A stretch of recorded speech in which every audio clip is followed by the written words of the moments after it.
Hey everybody, it's Shelly Hoffman, and I am live with Dick Clarke, our village mayor. And I'm kind of excited to talk to you this week because I know we had the elections finally, right? They've been Right. postponed and postponed. So, how are you doing today? I'm doing pretty good. Was up early for a waste of time webinar. It was going to be a webinar on the state of the economy and how it is going to affect municipalities and stuff. And it really was just talking about the recession and well, the recession, it's not a bad recession because people are spending money and blah, but never talked about what and the impact on us and how what we could do maybe to soften the blow and things like that. So I Yeah. was up early, but we did have our election, as you said. I got put off from March to June, and then from June to September. I anticipated anywhere from 8 people to 100 people showing up, and we had 400 plus, which is Wow. terrific. Um, our three incumbents got reelected with from 335 down to 329 votes. Dennis Sick, the challenger, got 96, and I'd give Dennis credit for making a challenge. Dennis is a businessman. He likes to look out for the businesses. I hope he will continue to look out for businesses, even though he's not on the board. And the three people who got reelected, the nice thing is there will not be any hiccup in our carrying out our duties while we sort of train a new board member type of thing. And people don't realize Bruce Stebbins has been on the board for about 30 years. So he's the type of Wow. person who has seen pretty much every different sway of things in the village, what might work, what might not work. You know, uh, and he's a Cleveland Brown fan. Megan, I Megan was not O'Donnell. going to mention it. I was not going to mention it, but from now Don't on, worry. I will have a wardrobe check before I was live.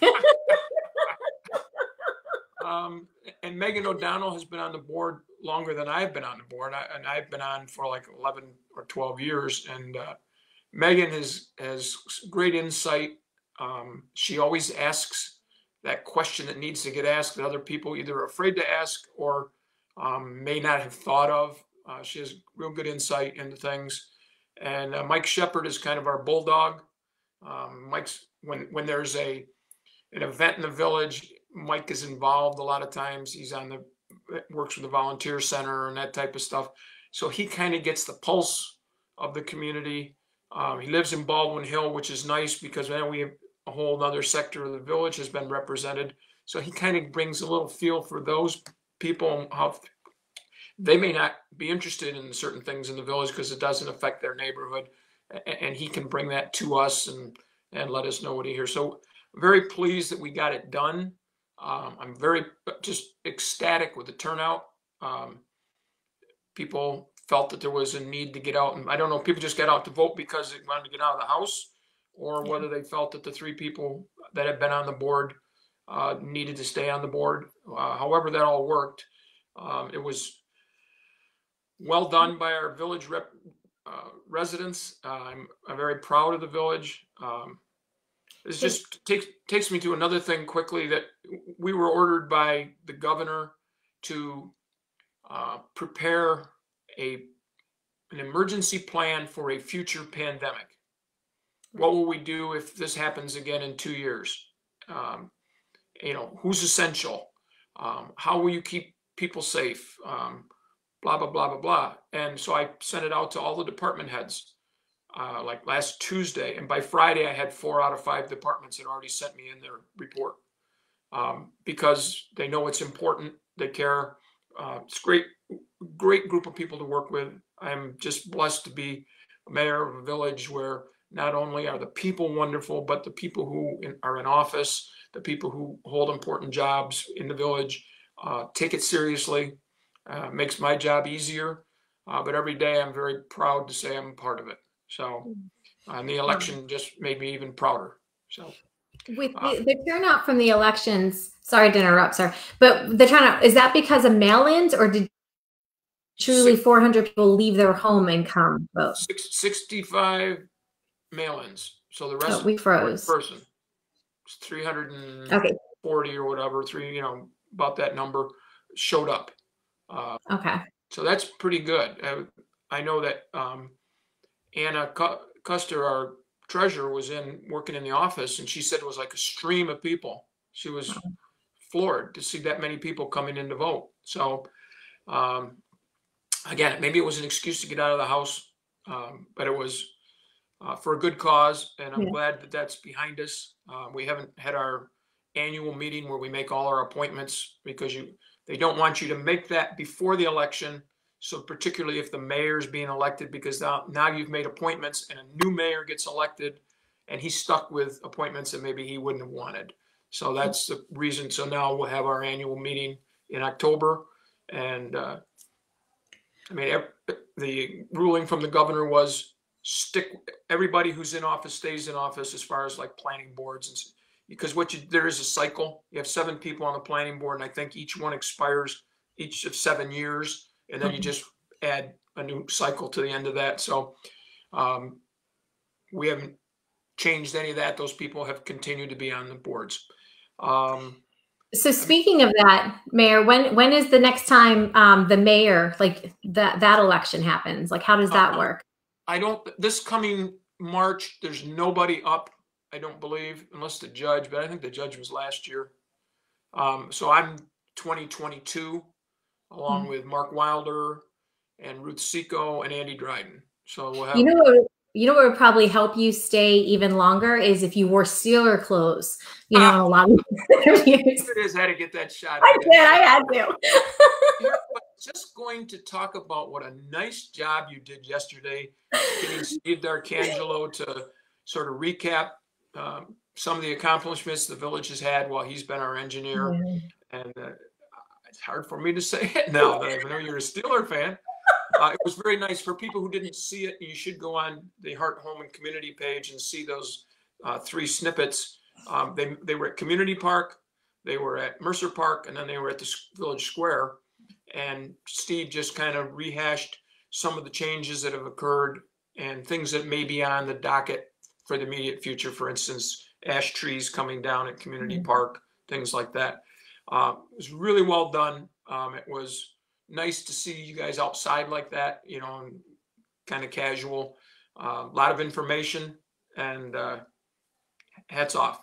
This vehicle that you have created is just terrific, and add you to the Pac B influence that we have in our village, and we have something that nobody that I'm aware of has anywhere. So, well, and I think what Pac B will probably do is combine all 3 videos. I'm actually going to piece them all together and send them to Pac B so that they can just play it as one video. Whereas I had to do it 3 separate lives, but they have that technology to just kind of put it all together. So it was very nice. And I know my wife watched it separately because we were in different parts of the house doing things, and she flipped it on and she said, she was very pleased. I know she had talked to you the day before about maybe some of the technical stuff. Yeah. And she was really pleased that you were able to pull it off and that it worked so well. 1 or 2 little delays in somebody speaking, but it was not a distraction, and it was terrific. Thank you. A lot of little things. The court still just criminal activity. I talked to Deb Saldo Tuesday. She's the deputy court clerk. She said things have been going pretty smoothly with our screener at the door and having one of our officers be a bailiff type thing. And they remind people that any fine you have to pay, there is a drop box now outside the main door on the back side of Village Hall, that if you have a traffic ticket, they don't know when they're going to start including traffic violations in the court proceedings. If you just want to pay it, you put it in the drop box, and they check it every morning when they come in, and then I think they check it just before they go home. And that's a simple way to do it. There is, as the police door has, they're now on the Village Hall door, is a camera and a doorbell. So if you have a reason where you have to talk to somebody in person, ring the doorbell. Somebody inside will check and make sure you have a mask on, and then try to get you in to talk to if you have to talk to somebody, or have them come out and see you. Okay. Obviously, it works well with the weather the way it is. We start getting snowing, blowing, and I don't know that we can ask people to stand out in the rain and, you know, talk about their ticket. Everything's normal in codes. I understand we may have somebody approaching the board tonight. We have our second of 2 monthly meetings tonight at 7:30. People can watch it live on the Village Facebook site. And one of the things on the agenda is a possible new customer for the downstairs portion, you know, where not the one by the bridge under. I can't even think of the Tex-Mex place used to be there, or the Cajun. Now this is going to be a Mexican style thing. It's in the city, closing up in the city, and looking to move to Baldwinsville. So it's where Muddy Waters was, right? Muddy Waters. I keep wanting to say Wacky Wyatt's because that used to be sort of Tex-Mex too. Yeah. And that's where they'll be downstairs. So we might hear a little bit more about them at the board meeting tonight. Nice. They're looking to get a waiver on the waiting period for their liquor license. Usually when somebody applies for a liquor license, they have to wait 30 days to allow for complaints. If somebody says, oh, they were in our neighborhood and they were awful, they can say that to the state. Generally, if we don't have any track record of problems that we've heard of, we're willing to waive it if it means they're going to be able to open earlier. Okay. So that'll be on the agenda, and it's nice to know that somebody will be down there. Yeah. Yep. And Greg from Codes told me, and Greg is a newly married man. Wedding went off Saturday nicely. Got to watch it on Facebook. Somebody had a phone and taped the wedding because a lot of his relatives and friends in Florida couldn't make it. So we were home and we watched the wedding. It was beautiful. So happy for Greg and Jody. I did see the police report Monday from Chief Leffencheck. And just for people who didn't see it, the two big takes, lock your car doors. He's going to say that till he can't talk anymore. But it continues to be an issue of people leaving their cars unlocked. Credit cards are getting stolen. The funny one was somebody took a set of keys out of a car or a truck and left the vehicle. What? I don't understand, unless they just wanted to make somebody feel bad. Yeah. You know, and like if they knew who it was and thought, well, watch them squirm when they can't find their keys. My concern, and you may have mentioned it, my concern was if the house keys are on there, I'd be changing the locks real quick. Yeah. And the other thing is that this is a perfect time for scams. People are kind of nervous. People are kind of edgy. People are wondering what's happening with the economy. Am I going to have insurance? And all of a sudden somebody calls and says, well, your IRS report is terrible. You need to send us this amount of money. If you have any questions, call the police department. Don't send anybody any money. Yeah. You know, ask for their phone number. You know, call them back, which they don't want you to do because they don't do that. And just tell them that you're going to check with the police chief and see if this is legit. Yeah. I know it was discussed. Nobody calls you on the phone. The banks send you a letter if there's a problem with your account, that type of thing. So if you have older relatives, or if you are older, just be careful, be wary, and ask for somebody that you trust. You know, write down information, and then, you know, a neighbor or somebody will tell you, no, tear that up, ignore it. Yeah. So the chief knows I do listen to his stuff. The one thing I got off this webinar today, which somebody asked the question that they had heard lumber prices were going to go up 10 to 20%. And what would that do to the housing boom? And this person felt that with the interest rates so low that it probably wouldn't have much impact on building new houses. That's about the only thing that came out of it. So just warn people that if you're thinking about doing some work where you need to get some lumber, you might want to get it early, and just in case there is a spike. I can add to that because, as you know, I was doing a lot of work to the house in Pittsburgh, and I needed a retaining wall. And my contractor said getting wood, it's going off the shelves quicker than they put it on the shelves, and the prices are going up because, again, supply and demand. People are doing projects, people are getting stuff done around the house, and wood is just flying off the shelves. So it makes sense the prices are going to go up. Yep. And we had a mayor's meeting last night. I watched. I was on a cell phone at home listening to the meeting, and interjecting when I had to. But a representative from Okra was there, and she was saying that expect rate increases. A lot of the villages there have their own trash pickup, so they fill up their truck and then they go to the steam burning plant and drop the stuff off, and so they're going to see the rate increase at that end. We don't have trash pickup, but we have trash haulers, and they're going to get hit. So I'm guessing people are going to see rate increases. I don't know whether it's going to be first of the year. Just give people a heads up so they're not shocked if it's a 5% increase or whatever it is.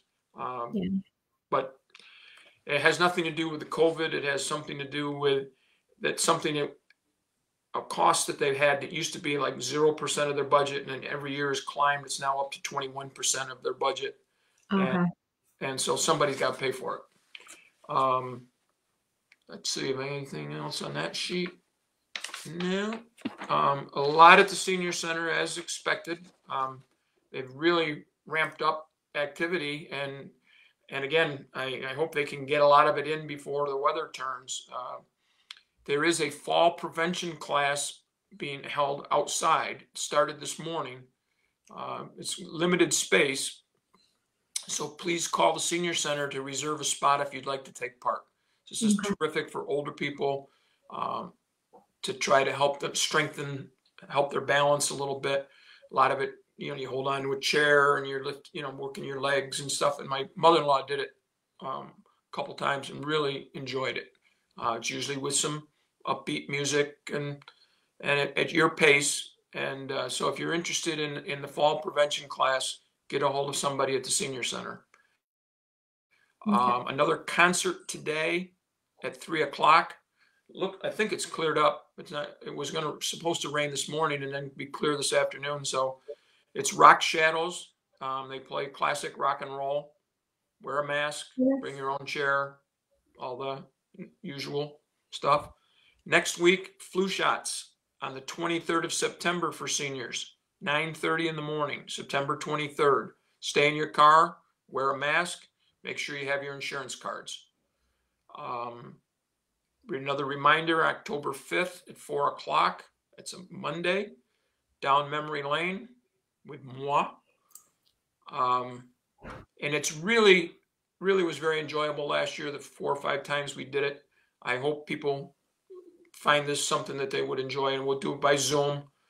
So the week before, probably towards maybe Thursday of the week before, I'll have a Zoom thing I'll send to Canton Woods, and then people can call Canton Woods and find out how.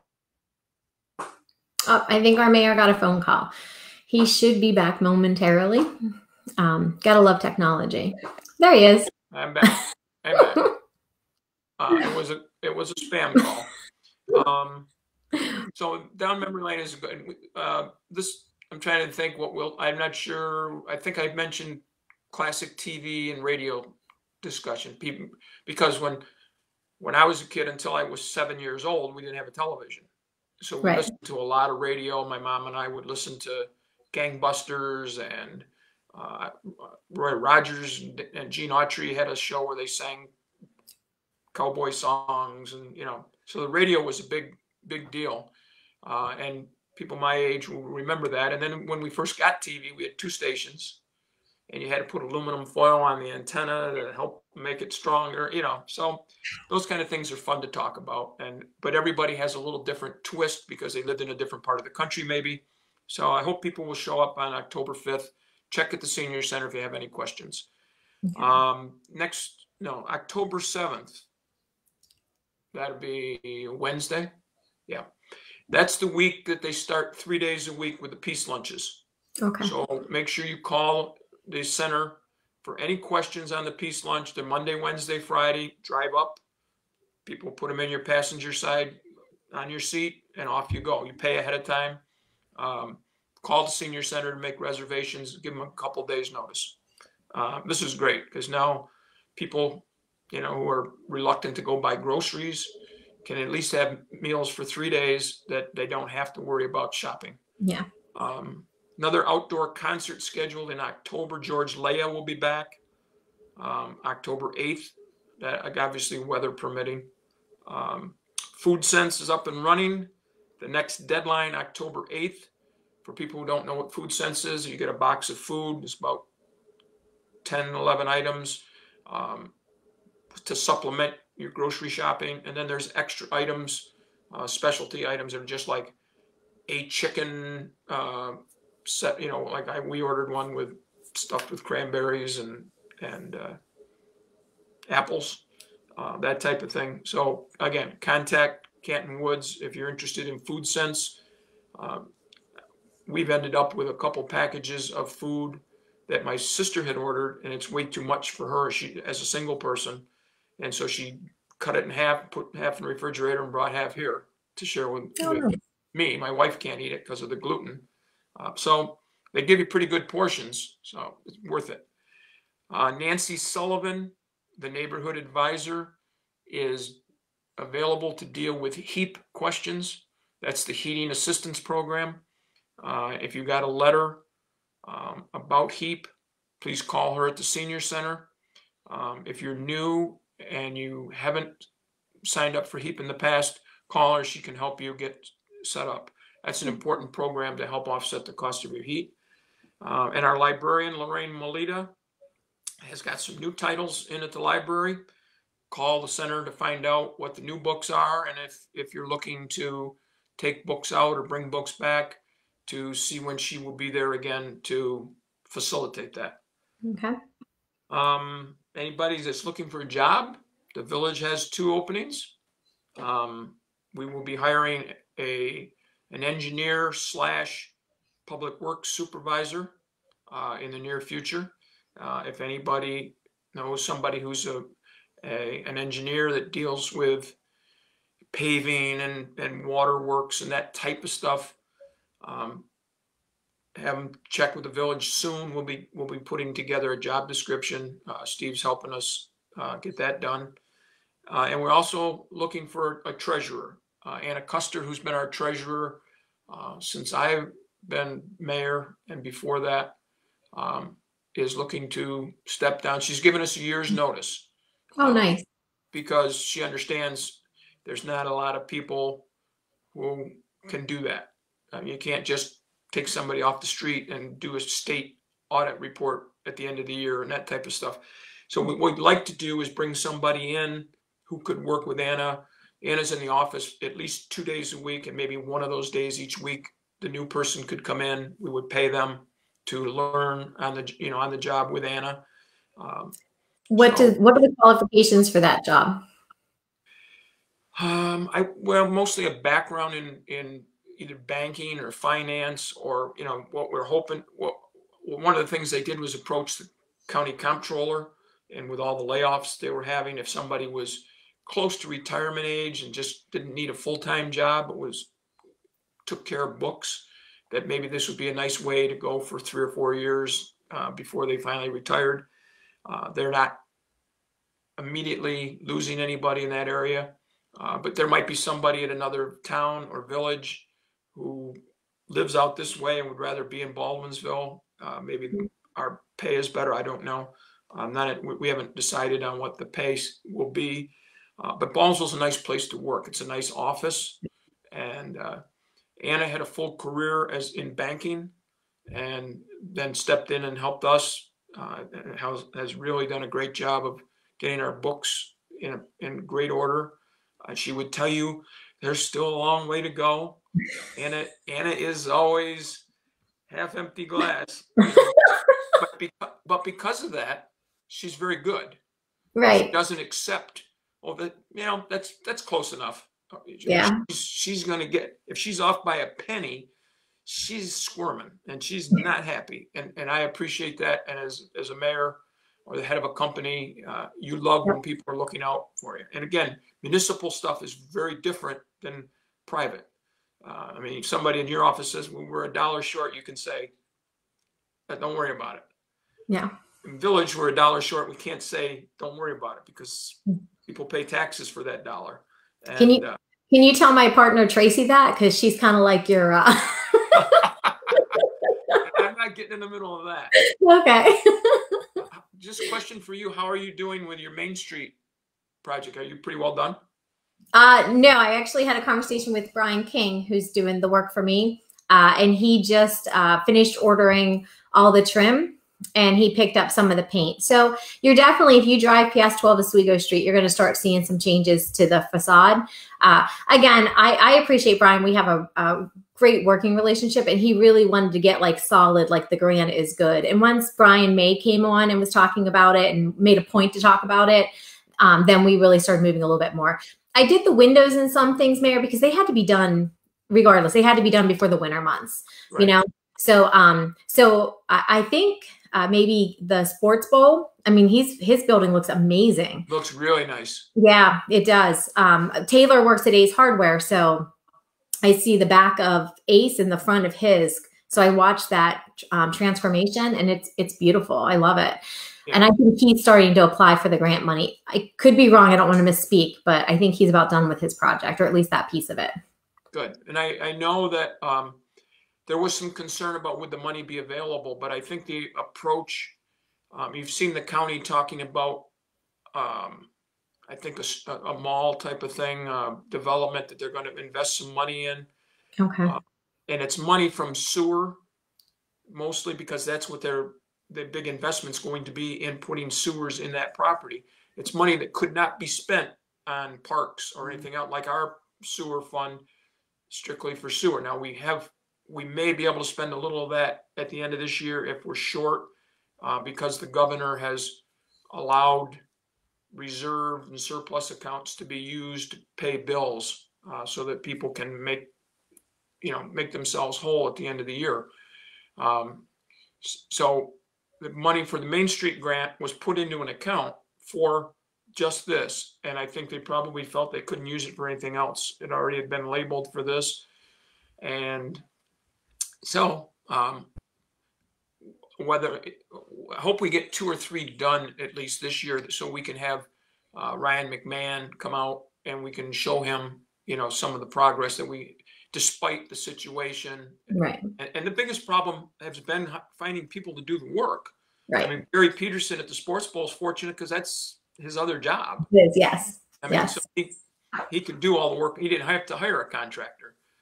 Some of the others were having a little trouble getting contracting. I know you were had trouble finding enough to get the estimates. Yep. And Brian King has been very popular in the Village, because he's like the big contractor, and some people have been looking around, and we haven't done any sidewalks this year because Steve talked to our sidewalk contractor, and because we didn't know in the beginning what the situation would be, when we finally were able to say to him, we can start doing sidewalks and that type of stuff, he said, it might be the end of September before you see me, beginning of October. Yeah. So it makes it hard to have stuff done for this year. I'm very anxious to see people get done. That'll be nice. Yeah. And we can have a little walking tour of the village or whatever, of the 3 or 4 that are done. And that's what makes me happy right now. It's knowing that we're getting some of that done. Nice. And it's kind of a scary time because we're worried about this year's budget, and we think we can kind of handle it. It's a shame that in this webinar, one of the things that got brought up was the politics that are involved in whether or not aid gets out to states. I mean, I don't know if I've discussed this with you before, but Erie County is over 500,000 people. That was the limit on I don't know if it was the HEROES Act or the CARES Act. One of the early ones, money went out to municipalities, but you had to have over 500,000 people. Well, Erie County is over. We're like 465. so we didn't qualify. Erie County is giving money away. They had so much money from the federal government that they're approaching municipalities and saying, do you need money for something? I mean, we got money for projects. Onondaga County is laying people off and cutting services because we're 35,000 people short of the limit. And now we're playing politics with, well, New York State, is a blue state, and they caused their own problems, and they got New York City, and that's all so we're not giving them any money. Meanwhile, schools are laying people off because they're hearing that they're going to have a 20% cut in state aid, and you can't pay people. You can't ask them to work. So something, I mean, it's just too much politics. I mean, for anybody that's offended, I'm sorry.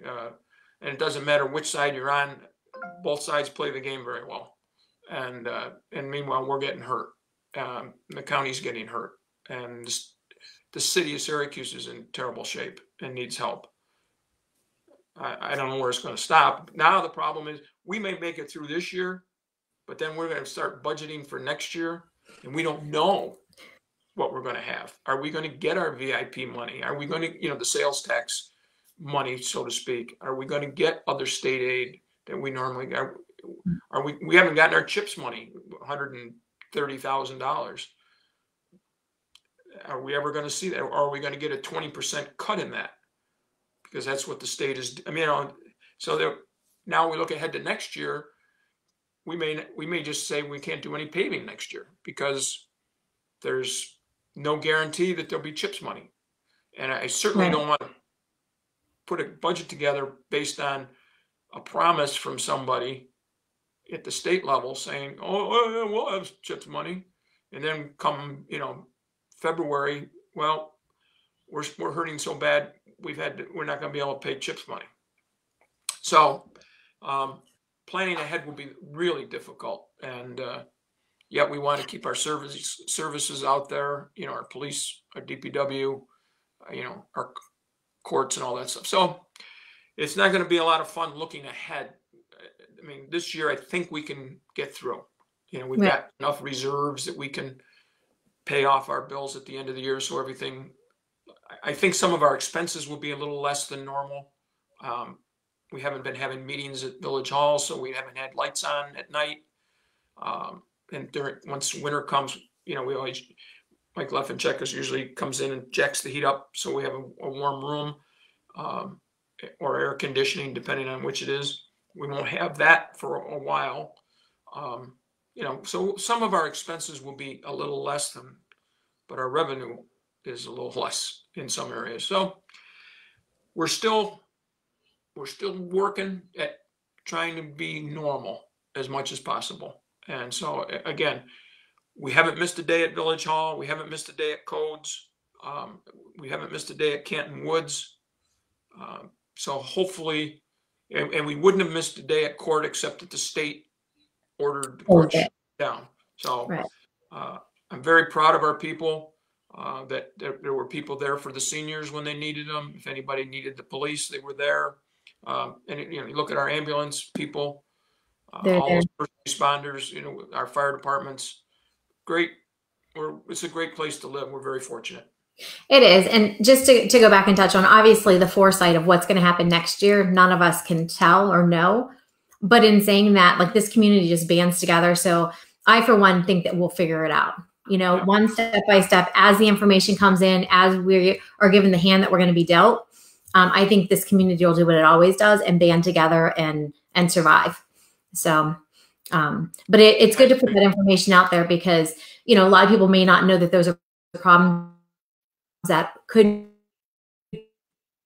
be, but you guys having the foresight is preemptive for next year. So I appreciate all you do. I'm sure most of the community does as well, even though you're wearing a Cleveland shirt.